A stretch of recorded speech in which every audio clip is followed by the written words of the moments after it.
அடிக்கடி குழந்தைங்களுக்கு பீட்ஸா வாங்கி கொடுக்குறீங்களா? 200, 300, 400 போட்டு.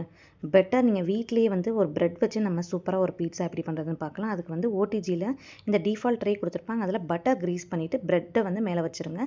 அதுக்கு மேலே ஃபன் ஃபுட்ஸில் வந்து இந்த பாஸ்தா பீட்ஸா சாஸ் கிடைக்கும். ஸோ அது சூப்பர் மார்க்கெட்டில் உங்களுக்கு அவைலபிளாக இருக்கும். அதை நல்லா ஸ்ப்ரெட் பண்ணிக்கோங்க.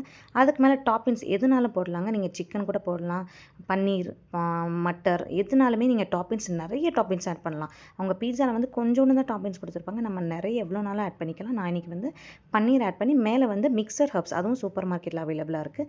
ஸோ மொசரலா சீஸ் பிளாக்ஸ் வாங்கி அதை நல்லா கிரேட் பண்ணிவிட்டேன். நிறைய கூட நீங்கள் கிரேட் பண்ணிக்கலாம். நல்லா இழுக்கிறப்ப அந்த சீஸியாக சூப்பராக இருக்கும். அதுக்கு மேலே இன்னும் கொஞ்சம் ஹர்ப்ஸ் போட்டு கொஞ்சம் சால்ட், சில்லி ஃப்ளேக்ஸ் ஆட் பண்ணால் என்ன செம்மையாக இருக்கும். ஓடிஜியில் ஒரு 10 மினிட்ஸ் வச்சு 180 டிகிரியில் வச்சு எடுத்தோம் அப்படின்னா சூப்பரான பிரெட் பீட்ஸா உங்களுக்கு ரெடி ஆயிரும். இது குழந்தைங்களுக்கு ரொம்ப பிடிக்குங்க. அந்த மைதாலாம் எடுத்து ஓரமாலாம் வைக்க மாட்டாங்க. அப்படியே சாஃப்டாக இருக்கும். ரொம்ப விரும்பி சாப்பிடுவாங்க. கண்டிப்பாக உங்கள் குழந்தைங்களுக்கு ட்ரை பண்ணி கொடுங்க ஸ்நாக்ஸாக.